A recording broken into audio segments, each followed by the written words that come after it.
Hello lovely friends, thank you so much for being here today for week 3 of 3 in the Acrylic Pouring for Beginners series. So week 1 was a typical workshop from mixing to producing a painting, all reduced down into 25 minutes, I think it is, 27 minutes. Week 2 was mixing paints, and today is varnishing for a resin-like finish. So I'm a real fan of Liquitex gloss varnish. It's used for lots of different things, but I've found that if you apply this with water in a particular way, you get an amazingly wonderful protective gloss finish. So I'm just showing you here the types of different containers that I use. This is going to be the one that I'm using today with a top so I can store the varnish for next time. And these are all the different things you'll need. So you'll need some material, some scissors, a pot to mix things in, Liquitex gloss varnish, and some water. So you can see the different sizes that I've just been showing you. You know, some of them really easy just to dip in. Some you don't need very big containers, and I'm just showing you the household materials that I use. Okay, so I'm going to use this jam jar now, and that's what I like to store it in. You can see the small one there and the bigger one there, and the baked bean can. It's just so good using things around the house to varnish. Now then, this top, this material is my husband's work top. No, I haven't taken it from his cupboard. It's one of his old ones. And I just have found, after experimenting for 2 years varnishing with different things from paper towels to brushes and sponges, this works efficiently for me, and you get so many uses out of it. So I get between 50 and 100 uses out of one top. So the lovely thing about this is some people use old socks as well, and the reason why this type of cotton used material is so good is because it's been used and washed several times, and so all the lint on it would have come off. And so you can see now just how much I use. I literally use this small amount, about 1.5 inches wide, and I fold it up and then I dip it in the varnish, which I'm going to show you shortly. I'm going to show you 4 of my different paintings that I do today. So that's one that's had one coat so far, and it's one of my demo paintings. And I'm just showing you how you want to be able to fit your whole hand into the container. This little one is just as good as the really wide one. The baked bean can, not so much for varnishing. I tend to use that for pours, or to store water in temporarily because you don't want it to rust either. Okay, so what I do is I get my Liquitex gloss varnish, and depending on how many paintings I'm going to be varnishing, I then measure out the amount of varnish. Usually I fill this up, but for today's purpose I'm just going to use the amount that I would use for the paintings I'm going to be doing. So you can see there's about a 2/3 of an inch, and I fill exactly the same amount of water. Now you might see now that container I'm using is an old sriracha bottle. I use bicarbonate of soda and store it for 2 days in water, and it washes out really easily, and then I can use it. I tend to keep water in it because it gives you the right amount of water that you can spill into the Liquitex gloss varnish. Okay, so these are the tools, just a reminder again of what you could use, and the Liquitex gloss varnish. So I'm using, after dipping in my rag, let's call it a rag, into the mixture which has been mixed up nicely with a stirrer, and you can see I'm just running it alongside the top, being careful not to layer it too much and not to fuss it too much so you don't get any streaks, but just enough just so the varnish sits nicely on the surface. You might notice at this stage that it looks very slightly cloudy. Don't worry, that goes. It's just the initial effect. Sometimes I have to go over it a bit more, sometimes not. Did you see what I did in the corner there? I stay in the corner for a second or two longer when I'm going around it on the first time. This is my second coat. But if I see a corner that hasn't been done as well on the second coat, I can stay for longer. And the reason for that is that in the corners, they tend to be the most neglected part of a painting when you're varnishing. So can you see the one in the distance? That's had 2 coats already. So I'm going to show you the different stages of varnishes and the appearances after 1 or 2 coats. So this one here has had 3 coats, and this is the final coat that I'm putting on it. These have all gone to their homes actually, all of these paintings. I don't varnish all of my paintings purely because I don't have the time, but when I'm about to give them away, that's when I tend to do my varnishing. But if I particularly like one, I'll varnish it pretty much straight away as soon as it's dry. There we go. So I'm just doing the last coating. Just a couple of tips as you're watching me varnish.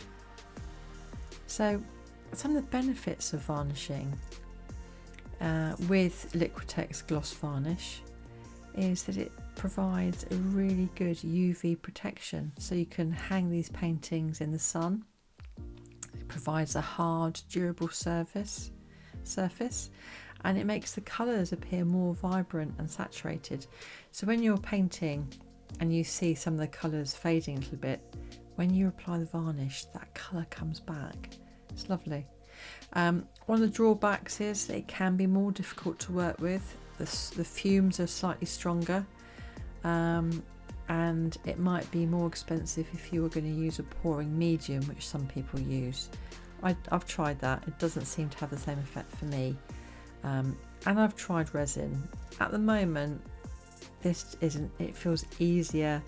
I use a well-ventilated room to do it, so I don't really tend to be affected by the fumes, and they're not that strong, to be honest with you. Gloss varnish has the most resin-like look. You can use satin varnish as well for a softer sheen, and both of them are UV protective. So when you're applying it, you just need to use something soft, clean, and use thin, even coats. That one at the back there, that's the final coat for that one.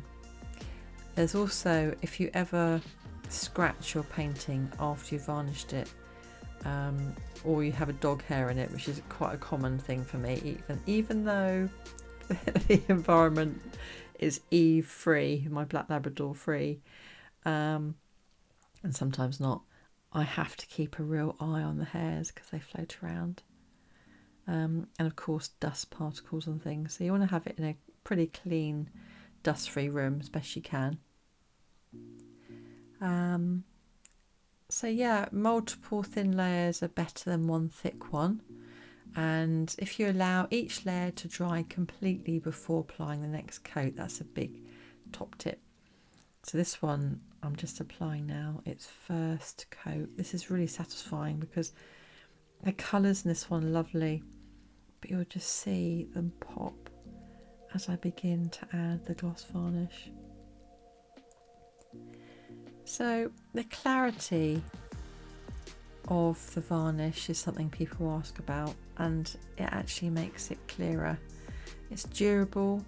Once it's all varnished, it prevents the painting getting dusty, dirty, and all we need to do once it's fully dried and varnished is wipe it down just with a damp cloth and it will be good as new.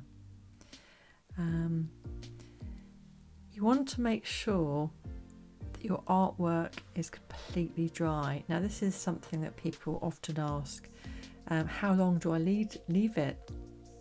Do I leave it a day, 2 days, a week? So it's at least 24 to 48 hours, but it depends on the climate and the country and the time of year. So you can, I always do a little test on the side at the bottom, so you're not going to affect the painting. But you can usually tell, so you can see how much this is coming out now in its first layer of gloss varnish. It does settle down, and you can do a couple of coats. You can do one if you like, depending on what you're looking for, but I tend to go for 4 coats when I want a resin-like varnish finish. That really nice glossy sheen, you know. So other tips: work in a well ventilated area and wear gloves and a respirator if you have any issues with breathing. Open your windows. I wouldn't say a fan particularly, because that gets the dust going around, but just make sure you've got proper circulation. It's really important. You've got to look after your lungs. See, I've got a piece of material that I'm using here. Some people have had some wonderful effects using a sponge, and there are other things that you can use. This is just my way of doing it, and after experimenting, one of the biggest issues I found was the lint-free materials are hard to get. I mean, I did use a sheet for a while, but I found it a bit heavy. This really nice light cotton with a bit of polyester top in it is really, you dip it in, and when you give it a stroke across the painting, it's very light. Can you see this one now? 4 layers. That's the sort of finish that you're going to get once they're all dried. So I'm dipping it in, and as I take it out, I'm just dripping off some of the excess varnish, because some of it might collect. So I'm just moving my paintings around now so you can see a bit more clearly. So in this case, I've left my little rag in the varnish, and it's fine to do that. I usually leave it on the side. It doesn't matter too much. In fact, it doesn't affect it at all. So I then, when I take it out of the container, I just drip it into the varnish. Any excess drips off before I then continue on to varnish the painting. I decided actually to give this one more layer. That's the thing, you don't need to do any more than 4, but I just thought it could do with a bit more. The reason I wear gloves, other than the fact that I get dry hands, I do paint without gloves on, but I tend to wear them more these days to protect my hands. And if you're varnishing, while Liquitex gloss varnish is generally safe, it can be an extra protection for your skin. So we're going for even strokes in one direction, and once you've finished doing that one direction, you then leave the painting to dry. It tends to dry to the point where you can add another layer after about 10 minutes. I leave it for 10 to 15 minutes. And so as I'm doing one painting, it takes about 2 minutes, something like that.